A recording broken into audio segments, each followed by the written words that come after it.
This pile of stuff is another Banggood kit, of course, and it is a clock. I know that's a bit boring, I've done loads of clocks, but I do enjoy doing them. This is an EC1621, and it also features a speaker, okay, the good old LEDs that we've seen on many of these clocks, bunch of components there, a chip, caps and all sorts of clever stuff, battery holder, and as is not always the case, they have this time included a battery to back up the memory, keep the time when it's not powered on, and that's the CR2032. There's no case with this one. I don't know how much I paid for it. I think it was very, very cheap as always, of course. There's the main board. They probably do a case for it, but just upside down. I've not bothered in this particular kit to get one. But a nice bit of soldering to be done on this one.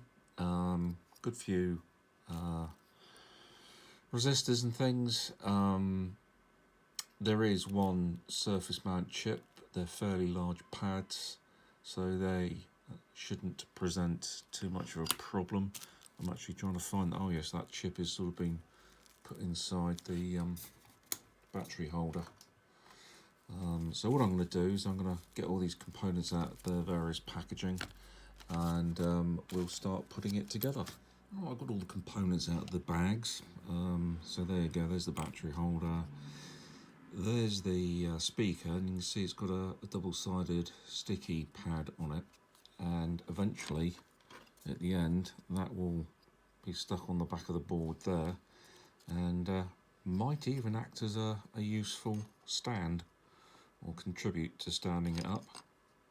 You can see on this side that's the position of the LEDs that will slot in their various places. In fact, you can see there's a white dot on the silk screening, and that's the corresponds with the dot on the LED. So the point being is that this one, although these three have got the dot at the top left corner, this one has got the dot on the bottom right. So you just take one of these LEDs and reverse it, we've also got a photoelectric cell, which means that this will auto dim the LED when the lights are off. Electrolytic capacitor of 100 microfarad by the looks of things, at 16 volt I should think. Yeah, 16 volt.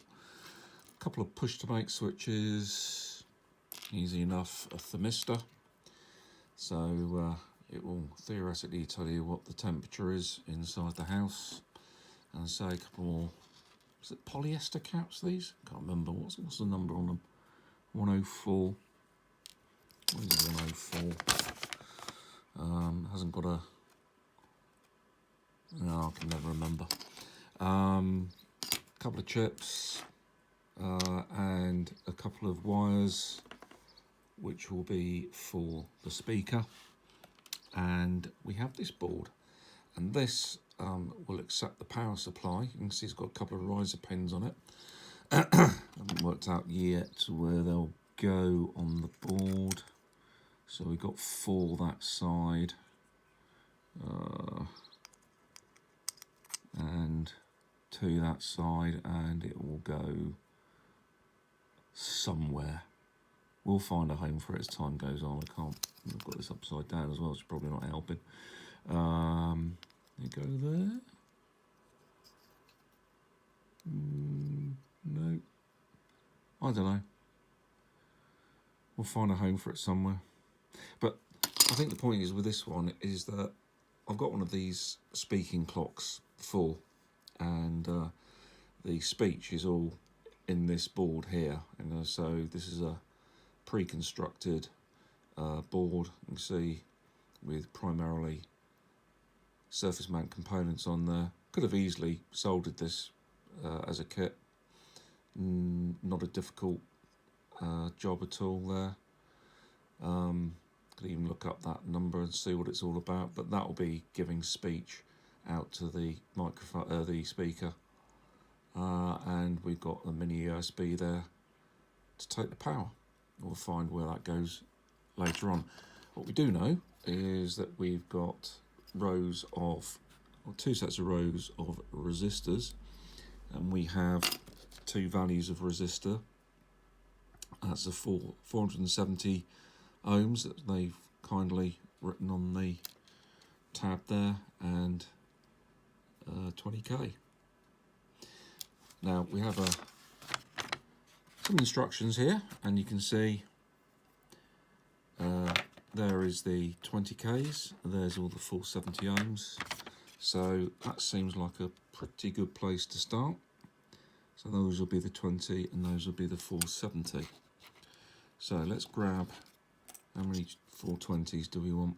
20s rather, 4. So let's grab 4 of those, and I think what I'll do is I'll just snip 1, 2, 3, 4. And here, letting them shoot across the... I'm trying to do this behind a camera, it's not working. It's not working at all. And interestingly enough, I've only cut 3, not 4 on that first shot, so let's give that another go. I know this is off camera, but cutting a few resistors off a bit of strip of resistors is not the most exciting thing. The way I do resistors is probably the wrong way, but I just bend them manually, which is probably not the best way because that might be putting undue stress on the ends of the component. But this is a cheap clock kit from Banggood. It's hardly a piece of medical equipment, is it? So just bend them down like that. Probably bent them too far on the other ones. And I'm actually looking through the camera to do this, which is a bit stupid, but there you go. Let's try not to. The field of view of this camera is that I'm actually using an iPhone to record this, and on video mode you don't actually get an awful lot of area to film when you've got it this close to the subject matter. So let's pop all of these in. I'm tempted to try and pretty much do this in one recording, which might be a bit boring for you. Oh dear, I have made a right pig's ear of that. When it comes to neatness, I tend to try and be neat about what I'm doing, and take a little bit more care, but I'm kind of in the mood just to throw this one together, rightly or wrongly, just to get it done. Makes it sound like a chore rather than a hobby that you should enjoy. But there you go. That one didn't want to go in at all. I'll try and do the other. This is how not to do resistors. Let's see if I can do a better job of the 470 ohms when I get around to them. Okay, so this is my thin-tipped soldering iron. This is my equally thin solder, which I like to use. Very old stuff that I've had for donkey's years, and well, there you have it. Now I do also have, I don't know if I can use it here, but I use a magnifying glass if I can, just to help me see what's going on with my crappy eyesight. And am I doing this right? Yeah. I'm not entirely sure this soldering iron's heated up properly. This is a great soldering iron. It's an Antex CS, and I have had it for donkey's years. I have replaced the tips on it. I've got several of these tips, and I do like using this very thin one. The only problem is you know, when you're using larger components that's got a fair bit of metal on it, then the heat sink on the component, or the heat sink effect of the component, does make it trickier to solder. I'm not sure I made a very good job of those now. I'm just going to take this off camera for a minute, just to have a look at my rather weak soldering job, but it's okay. Not the best by any stretch. So and the other thing I need to get is a decent set of snips. I buy snips, I don't spend enough money on them, so you end up with a pair of snips that don't cut properly. These things are absolutely bloody useless. Let's try these ones. Because they so easily dent and mark on the cutting lines down here, cutting edge, that they soon become dull and useless. So I am thinking of putting the hand in my pocket a little bit deeper than normal and see if we can't buy a very, very good quality set of snips that are going to last a long time and are not going to dull, blunt and dent at the mere sight of a component, which is basically what all my current ones do. Right, so that's the 20k resistors. The other ones are the 470 ohm, and we need 1, 2, 3, 4, 5, 6, 7, 8 of these. So 1, 2, 3, 4, 5, 6, 7, 8. So in other words, all but one are needed. So I might as well just cut the lot off.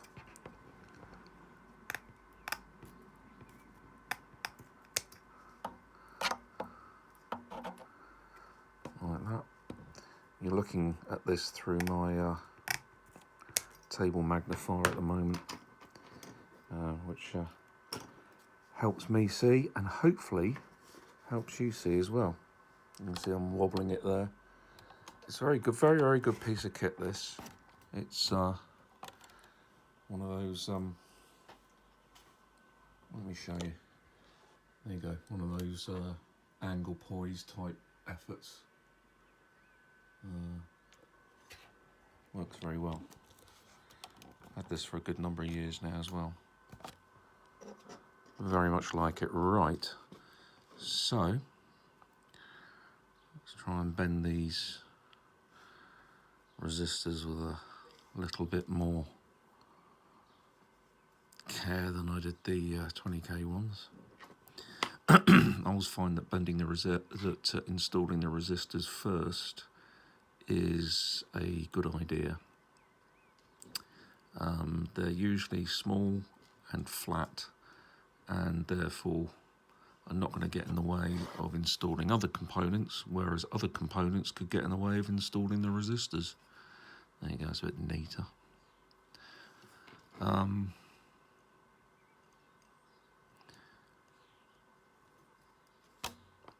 There we go. So normally what I do is, and I'm not doing it here, is again for neatness, I try and line up all the colour codes on each resistor to make it look uniform, but today I'm not bothering because it doesn't matter. For resistors like these, or for any resistor I think, there's no polarity issue, so it doesn't, you haven't got a plus and a minus, you've just got current being controlled by a resistor, regardless of which way that current is flowing, is my understanding. Now, I sounded like I knew what I was talking about there. Do not be fooled. I am an amateur with a capital A, so I suggest you don't take my word for anything. And these are kits after all. I mean, let's be honest, this is this is right like using Lego without solder, or with solder rather. There we go. So I'll just put them all in there. Where's my solder? And let's start soldering each one of these. Try not to use too much, otherwise you can find that the holes on this PCB are actually quite large. So you put too much solder on it, you can find it leaking through the other side, which could cause havoc, such as unwanted bridges and stuff like that. So I always think that less is more when you are soldering.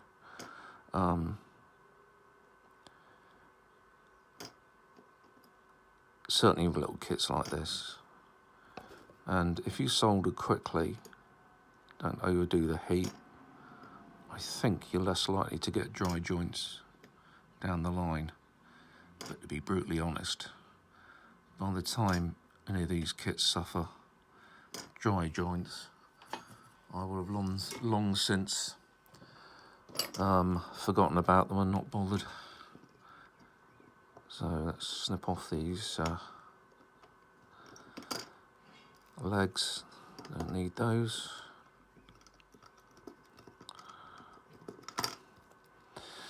And on the other side, and that will be all the resistors installed.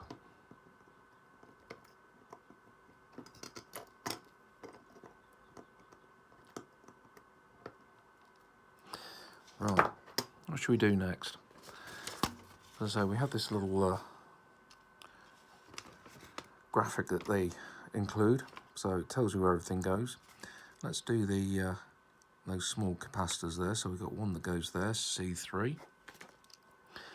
So just make sure that these are the same value. 104. Yep. Where's the other one? I lost that already. I'm sure there was two of them. What have I done with that? Dear oh dear. Was there two or was there just one? I thought there was two. Yeah, there is two. Seem to have lost a capacitor down the line. Oh dear. That's what happens when you get old. Bear with me. Right, capacitor found. It was on the floor. I must have knocked it off while I was showing you after. Perhaps you saw it go on the floor. No, none of you said anything. Thanks for that. Right, here we go. C3. So that capacitor goes in there. Oh, I know what I was going to do. I was checking to see if they were the same value. 104 and 104. That's good. So let's just bend the legs a little bit on this one. That just stops it falling out the board. Again, I know it puts stress on the component, but these sorts of kits doesn't really matter. Just don't bend them too far. Just enough to stop them popping out the board while you're soldering them. And you see what I mean by arranging the resistors. That's a bit sloppy, isn't it? Look at these. They're all over the flaming place. But they will still resist. That's the main thing. You don't stop them doing that. God, I hope this thing works. Right, now, capacitors.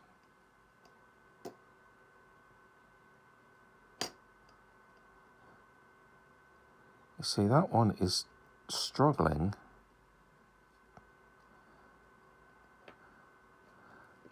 You see, sometimes the soldering iron will work really well. There you go, that one's gone on there. You can see it's got a little bit of a peak on the component, and although I didn't get that on the resistors, I wasn't really looking for it on those, but on the components with slightly thicker legs, I tend to try and look for that peak, but sometimes the soldering iron doesn't seem to have the strength to deliver the heat that it needs. And I don't think it's actually a soldering iron. I think it's just possibly the tip and the position of the tip, and different parts of the tip probably have got slightly different temperatures on them. I don't know, I'm probably talking utter shite, but that's the way I look at it. I usually get there in the end, that's the main thing. And let's do the other capacitor before I forget it. That one. And that one. Yeah, see, that one struggled a little bit. for the heat to take. But never mind. That's that. That's that. Okay. So, there you go. Those two capacitors are in. What shall we do next? Well, we have... what do we have? Now, the thermistor... sorry, that's the photoelectric cell and the thermistor. I'll leave those to the end because they'll basically stick up in the air so that they're free to, in the thermistor's case, sense the temperature, and for the photoelectric cell to see the light. Actually, the photoelectric cell I could probably solder straight to the board, but I won't. I'll let it stick up a bit. Okay, so what shall we do next? I think we'll do the chips next. So we have this long chip here, which is called... Let's bring the lighting down a bit better on it.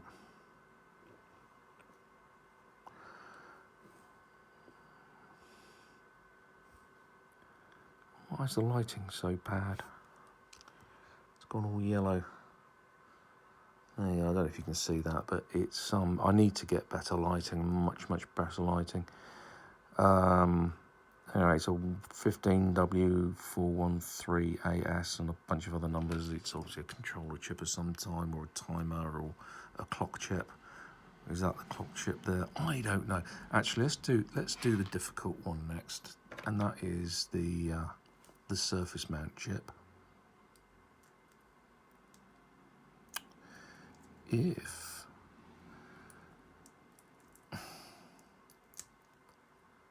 I think my scalpel cutter needs a new blade. I'll go through those fairly quickly. And this is a DS3231 Hurrah! So that is going to live. That's board upside down. That's going to live there. And you see it's got a dot. And that dot should correspond with a marking here, which should tell me. I should probably use tweezers for this. But I'm just thinking, I can't see a chip. I can't see a marking there for pin 1. That's interesting. Normally do with these things. Oh, sorry about that. Was distracted. Right, now, what was I going to do? Yes. Let's try and put in this surface mount chip. Yeah, what I was looking at here is that... let's see if I can focus this a bit better. There we go. Yeah, pin 1 would go where that dot is. And what threw me a bit is you look at this chip, and again, the lighting is so bad. Let's see if that's any better. Is that better? Yeah. So if you look at that, it's actually got a hash tag or a hash symbol there, which I'm guessing means pin 1. I've not seen it before. Every chip I've ever soldered has usually got either a cutout, half semicircle, or a physical dot, such as the dot on there. So I'm guessing it kind of makes sense, because if you look at the writing, let me see if I can. Yeah, if you look at the writing, normally pin 1 would be down here any rate, in relation to the text on the chip itself. That's what I think, anyway. So, what are we going to do with this? I've got a bit of moisture on there. That is probably e-liquid, because I use these things. Electric cigarettes, better than smoking fags by a mile, and some. So, Oh, by the way, for our American friends, the word fag in the UK means cigarette. I know it has a very, very different meaning over in the States, so apologies. That's what it means in the UK. It means cigarette. Okay. Let's solder by starting off by putting a bit of solder on pin 1, like that, and with my trusty tweezers, offer up the component, heat up the solder again, slide it in whilst keeping a careful eye on the position of all the other pads, and hold it down a bit, heat it up again just to make sure it is definitely flat, which it is. I shouldn't have put that in, should I? Because that's going to make it difficult to solder those pins, which makes me an idiot. Let's just bend this capacitor down a bit. Oh, I don't like doing that. Okay, right. So having done that, I should now be able to safely solder all the other pins, and this is how I do that. If I can zoom in a bit for you there and focus a bit better, hopefully you can see that. There we go. Oh dear.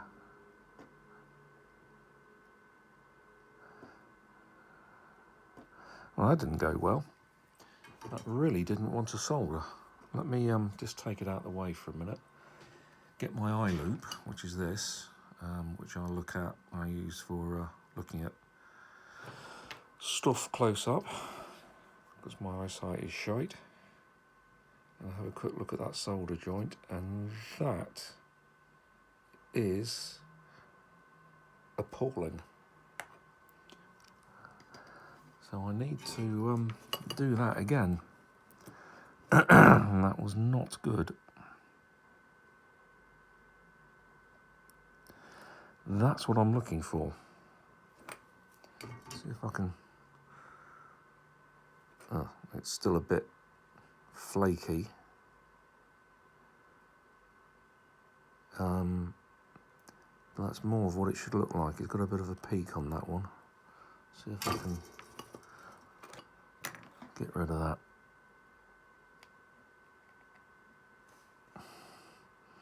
That's a bit better. No, that didn't want to solder at all. So let me try the others.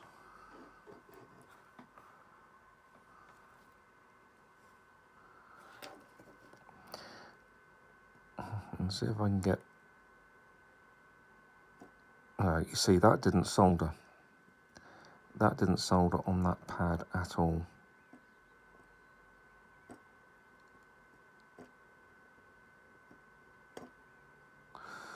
And I'm not sure why. I think that's taken now.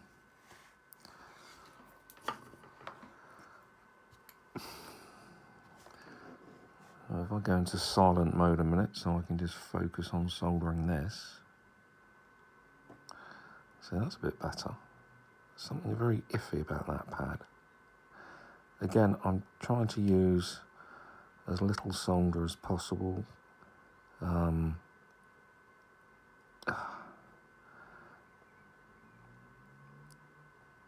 Just enough to do the job.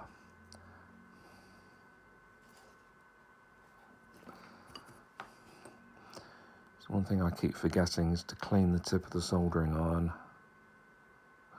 between each, well, after certainly a couple of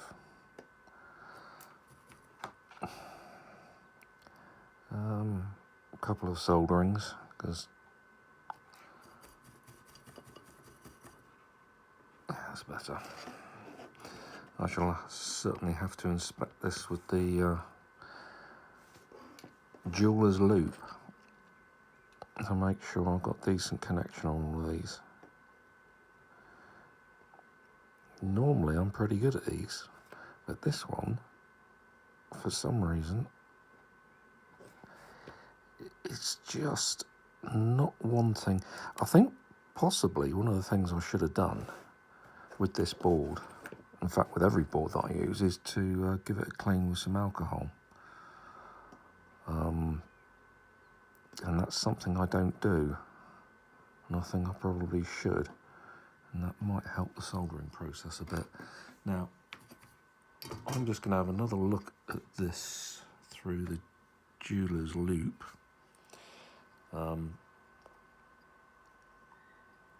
And try and get an idea. I think, yeah, there's one there I'm not very happy with.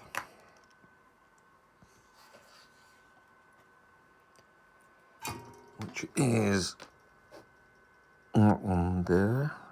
I think it is connected, it just didn't have quite enough solder in it, whereas this one here has been an absolute pig. One more check.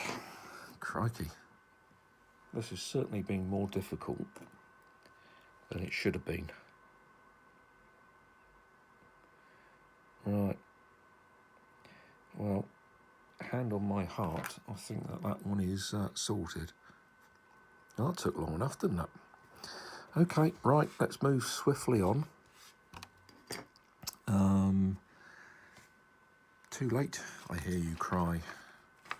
So, let's zoom out again and have a look at what's next. Well, we've got the two push-to-make switches, but I think the next thing to do is that chip.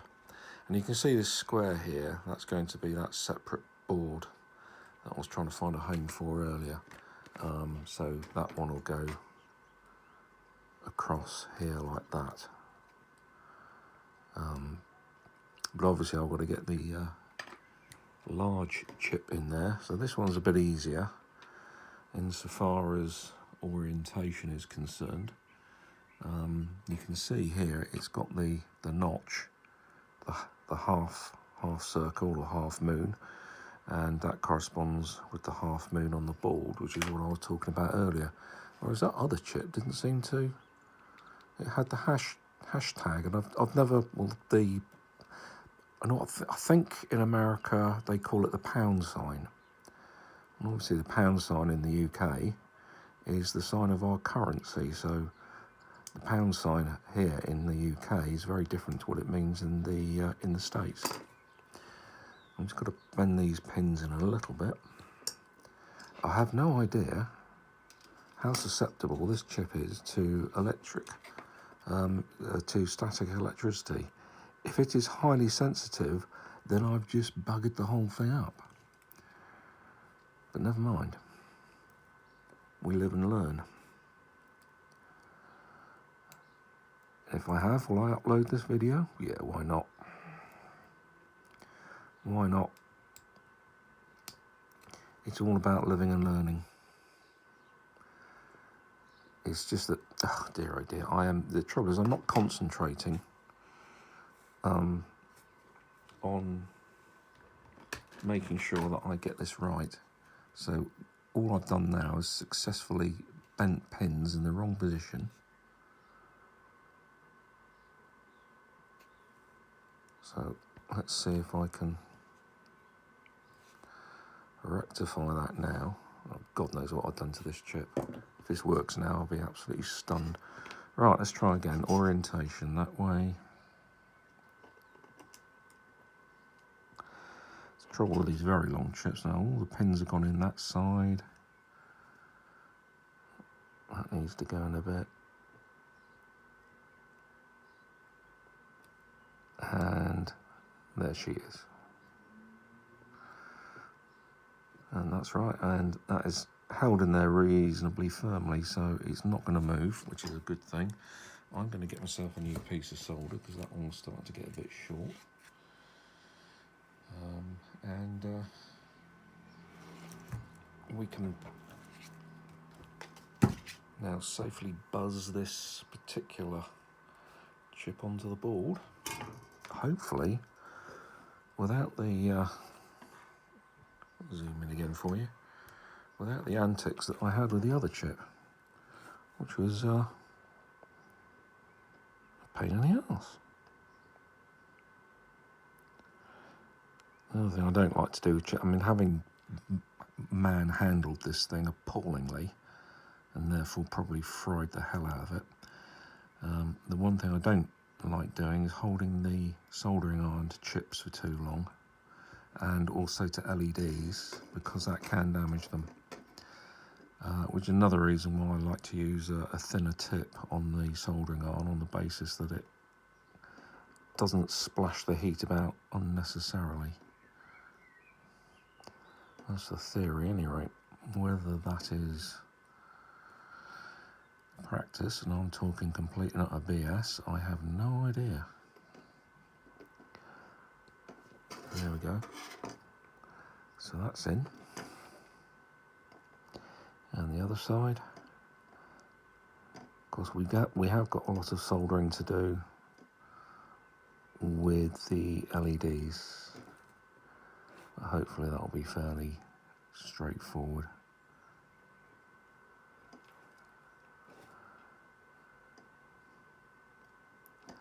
Always important to check your soldering afterwards. A number of times that I've had a kit that I've put together and been scratching my head as to why it won't work, or it works in a peculiar way, and it's really just down to, you know, it could be a bad solder joint, or you've missed a joint, or, you know, something as simple as that. Oops, didn't quite work on that one. There we go. I always try and make sure the entire pad is covered in solder surrounding the pin. That means you're going to get the maximum connectivity there and less likely of a problem. Although I have to say that some of these solder joints have got little to be desired, but there it is. So that's the two chips in. Let's move on. What should we do next? I think, well, we have got an electrolytic capacitor going somewhere. So where does that live? It lives down there. So there you go, 100 microfarad. And we have 100 microfarad, so that works. Plus is at the bottom, negative at the top. So that means it will go in like that. You see the longer lead on the capacitor is the positive, but the negative has got the minus sign on its pin, so pretty easy to tell. And on the silk screening on the board, it's got a little plus symbol just there, so you know which eel to put it in, as it were. Bend the legs a bit, and get a bit of solder. Just solder one leg for now. Have a look at the, oh, that's pretty flat against the board. Yeah, that will do. So I just solder the other leg.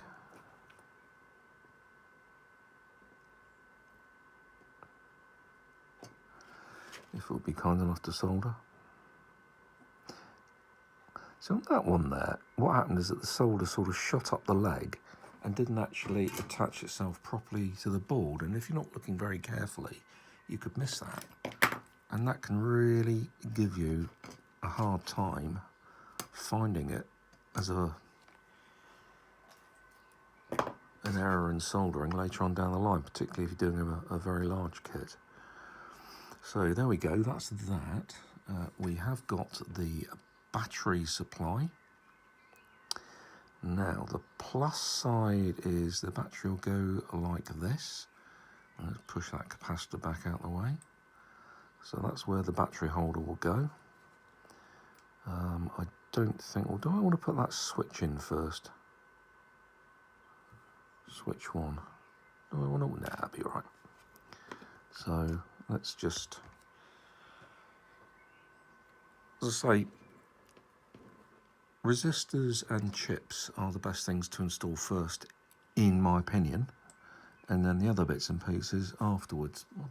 There is probably a school of thought or a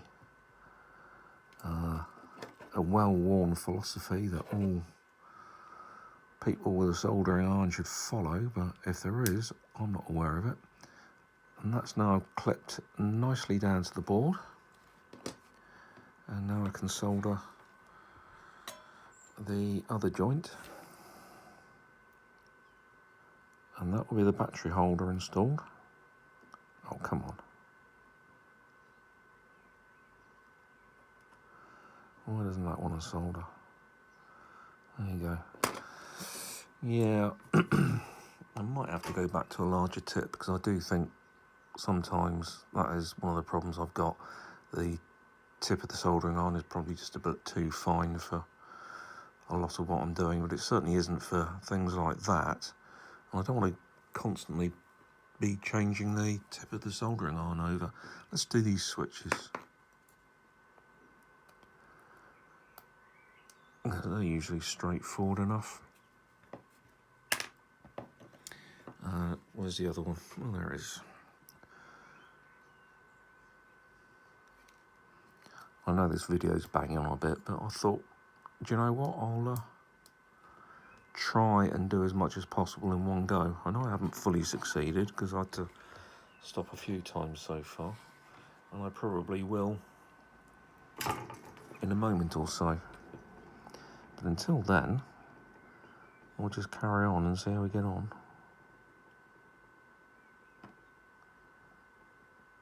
So these are the two push-to-make switches, which will be used for adjusting settings, clock settings and so on, and changing modes and all that sort of good stuff. So I've got no idea what colour the LEDs are in this one. Well, if this works, we'll find out. If it doesn't, we won't. There we go. Sometimes I'm a little bit too reserved with the solder and should be putting on a lot more than I actually do.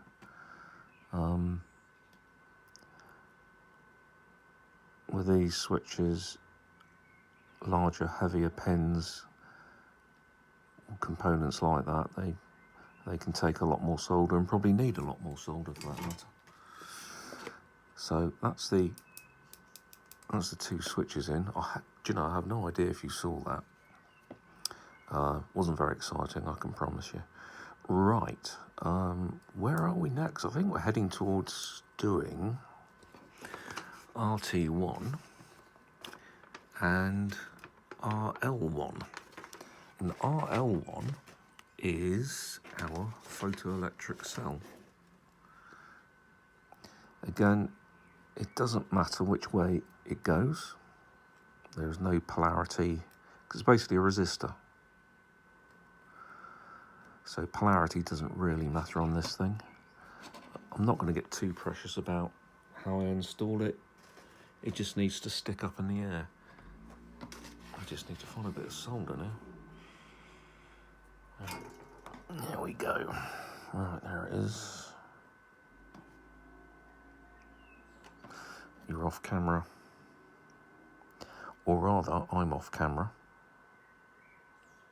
You're going to have to give me a shout if you can't see. There we go. Not brilliant, but not bad. Not very neat. I know I should be neater, but I'm kind of rushing this. I've got so many other things to do, but I did fancy just doing another kit, because I have a few of these lying about, and yeah. So what I'm going to do is I'm just going to bend that up like that, so it will stick up in the air, and we'll be quite happily reading what the ambient light is, or whatever it's trying to look at. And this is the thermistor, which is interested in what the surrounding temperature is. And again, I'm just going to make a mess of it, I think. Try that again. Let's just bend those out just to keep them in place. I need to get a better piece of solder or a longer piece of solder.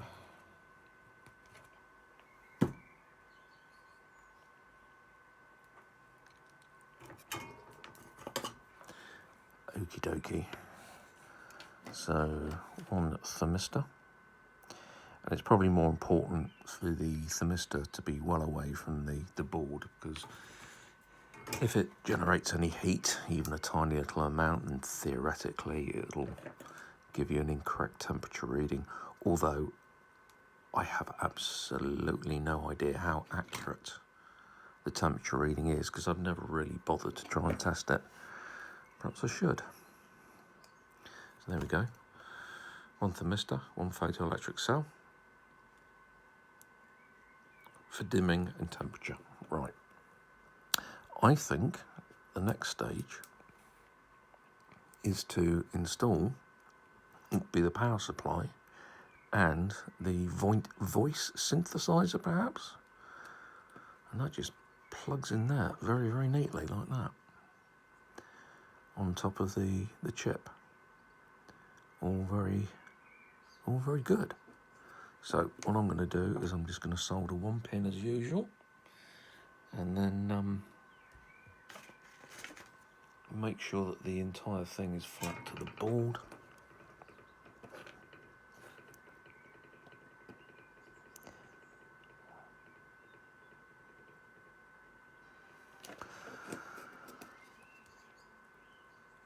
Actually, I think that is absolutely spot on. Yep, happy with that. So let's solder the remaining pins.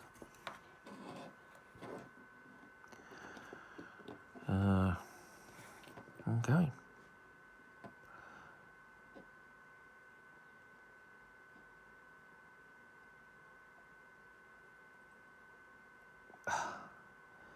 Yeah, the solder is just not taking to this board at all. Well, not as cleanly as it has done with most other boards I've used. As I say, perhaps it's because I should have cleaned it with alcohol or something first. But, or perhaps this solder is actually not very good.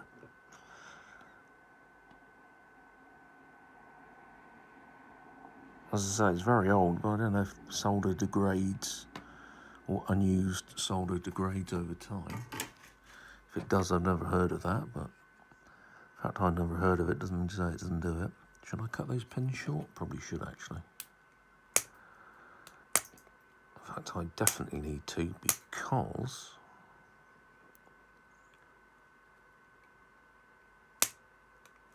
I don't want them getting in the way of the LEDs. Right. Speaking of which, actually I should have left that off, shouldn't I? Never mind, too late now. No, I know I needed to install that first. Sorry, you're right, I'm off camera. I'm just thinking that it might have been better to leave this board off and install the LEDs first, but of course I need to install that before the LEDs because I wouldn't be able to get at the solder joints. I've done that before now as well, and that is trays upsetting, and I think we have got all the components installed. Now the next thing to do is to straighten out the pins. I tend to find that these kits are delivered with LED pins that are bent all over the place, as is the case here. Just try and straighten them out a little bit. I know you're not in focus here, apologies for that. Let's start installing them. Right, so this is the side where the display will be, and as I said before, we need to make sure that the dot on the silk screen is aligned with the dot on the LED, and they just plug in there like that. So what I'm going to do is, I think we'll do these one by one. Just solder one pin to get the LED held in.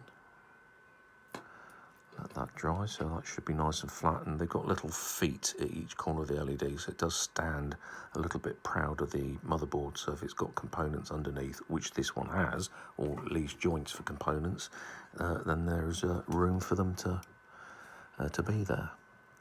So that one's okay. Let's solder these other pins. There are 10 pins altogether for each LED, which does of course make for a lot of soldering.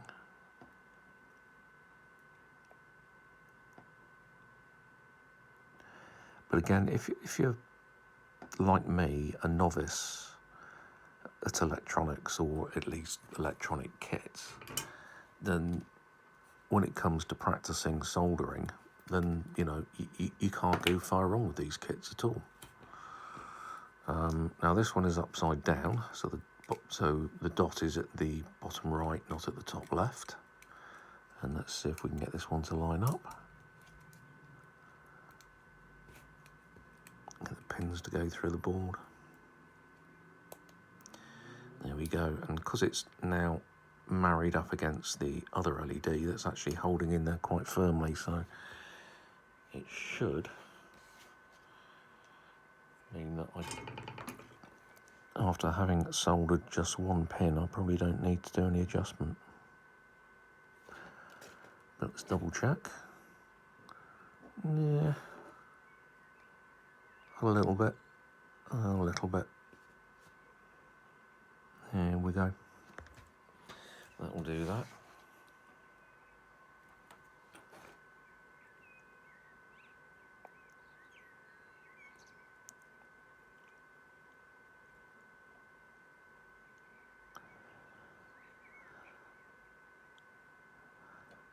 I think an awful lot of, I know I keep banging on about not being able to melt this solder decently onto this board. I think a lot of it is about the surface area of the very fine point on this soldering iron is giving me all sorts of problems. But I do like using it because with the fatter soldering irons, sometimes it's difficult to see what you're doing with the point in the way. And as I say, with the smaller surface mount components, even worse.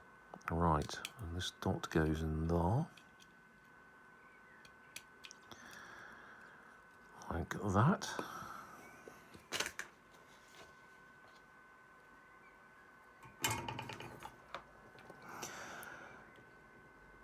Almost there.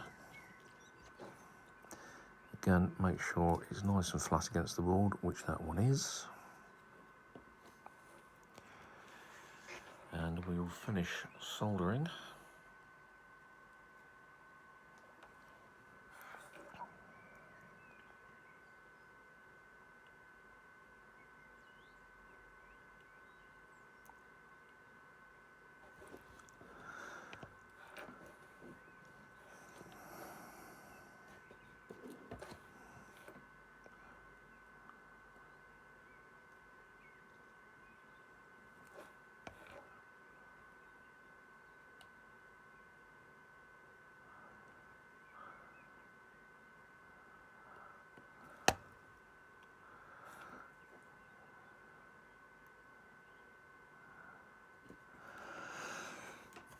And that's that one. Yeah, let's get another bit of solder.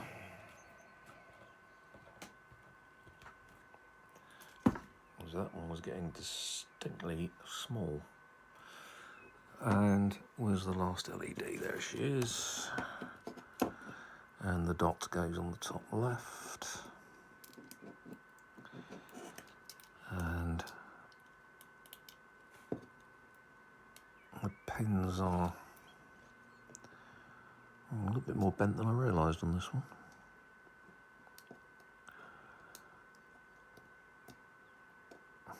There we go. So again, that's in there pretty firm.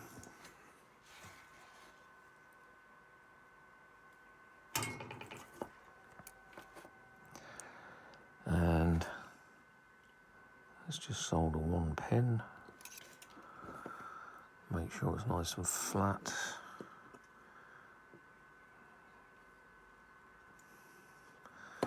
which it is.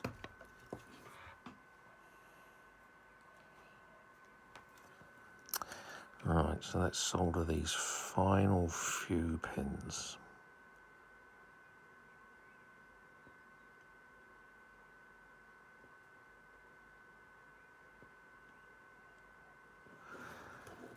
And round the other side.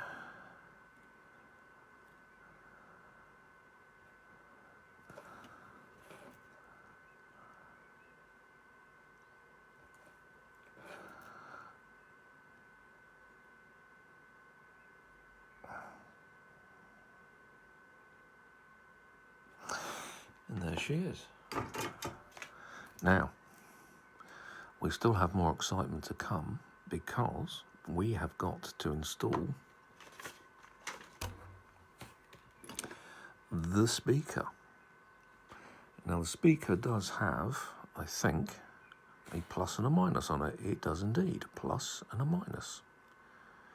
Which means, if I use the red wire,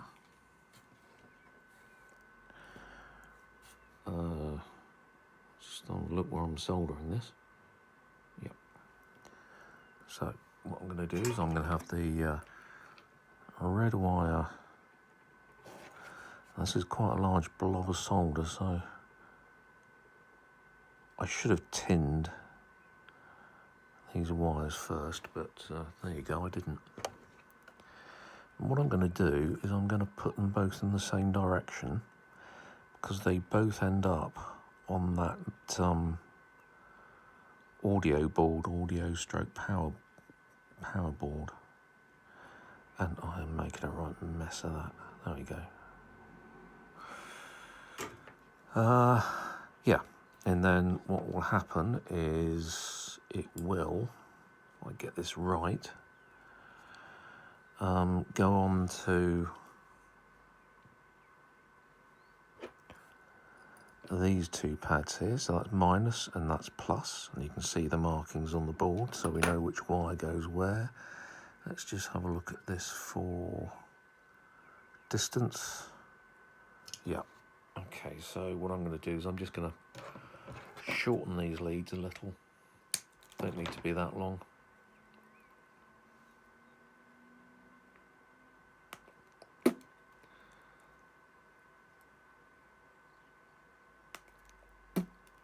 And what I'm going to do is I'm going to do some very sloppy soldering now. I'm just going to add a bunch more solder to these pads.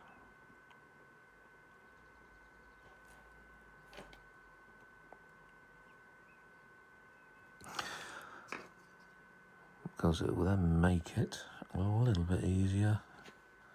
Let's get these wires in.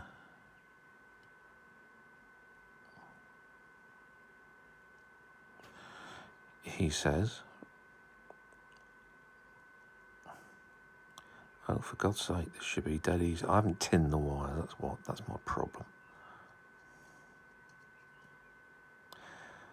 Right.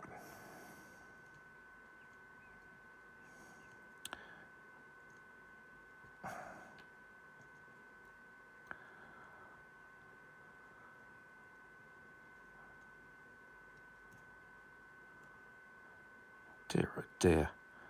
What is wrong with me?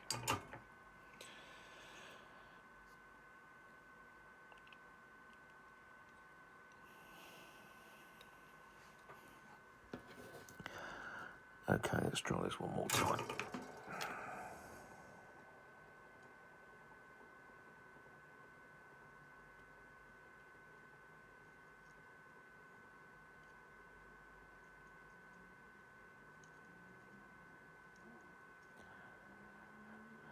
Do you know, these wires really don't want to solder on here.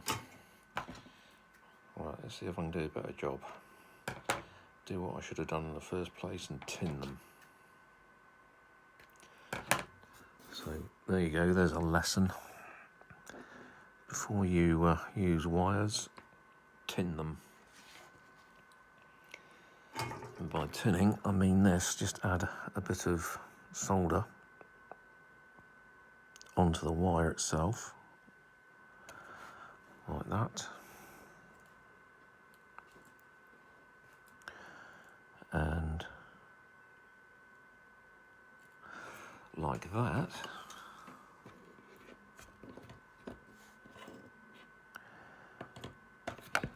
Right, try this again.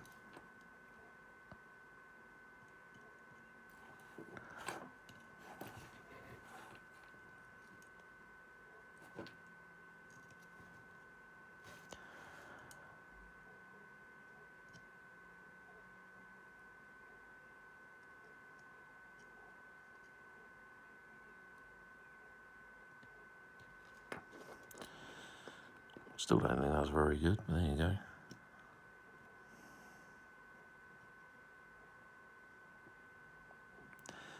That'll do for now. There we have it. And now we can, let's pull back a bit. We can take the sticky pad off the back of it and put the speaker around about there, I think. Although, if I stick it a little bit further up, will it help act as a stand? Yeah, it doesn't need to actually, it will stand on its own merits. So there we go, if I will bring it up there, that'll just hold it in place. Right. Well, apart from that pathetic attempt to solder the speaker wires in place, I think the kit is complete. So all the components, I believe, are installed.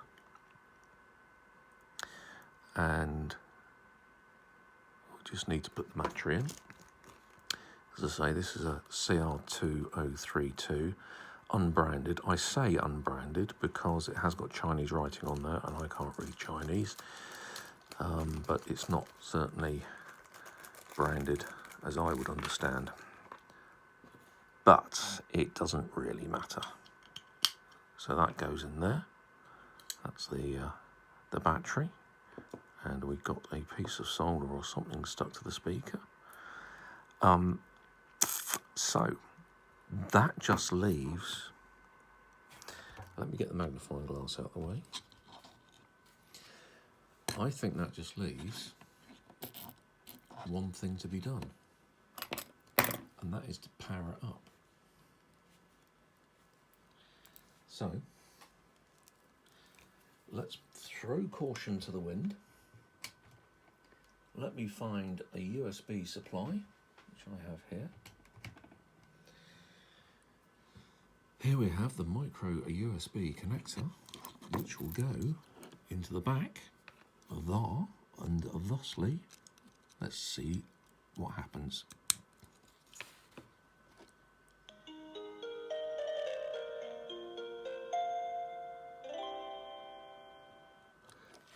That's rather nice, isn't it? It works. First time, green LED, very bright, very, very bright. It's showing the temperature, which is wrong, but it doesn't matter. It's showing the year, which is wrong, but doesn't matter. Month, date, day of the week, which is wrong, and absolutely spot on. Now there's a bunch of instructions here, which tell you how to, put the lights back on, which tells you how to program or set the time, date, and all the rest of it, which obviously is no great. 现在时间12点整。 Ooh. 现在时间12点01分。 Well, that is very, very, very Chinese. So I'm trying to see if it's got an English setting.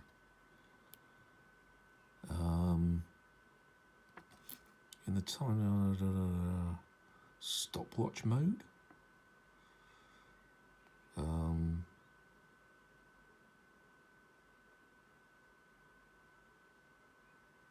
Well, okay, I'm looking at the instructions and I cannot see anywhere where it says you can change the language. But at any rate, 现在时间12:01。 I have a nice Chinese lady who wants to talk to me. That's got to be a good thing. Better not let the wife know. The point is, the kit's complete and it works first time, which is always a good thing. There she is. One thing I didn't do, I'm switching the lights on and off here. These LEDs do have a piece of plastic protective film on them, which can be an absolute nightmare to take off. So I shall take all of those off, just in case it's diffracting, or what's the word I'm looking for? Diffusing the light unnecessarily, but it doesn't seem to be. Could have quite easily left it on there, but yeah, actually taking it off, you won't see this on camera, but that is a very clean, uniform green LED light, and you can see each segment here. Again, you're not going to see this on camera, but each one is very, very uniformly lit. And I have found that the green LEDs in these kits are the best. The green and the red. Blue not so much. Yellow, no, just don't. But green and red, they're the ones to go for. I think I have taken up more than enough of your valuable time. You've seen the kit build and it's a success. We like successes here. Thank you very much for watching. Until the next kit. Cheers for now. Take care.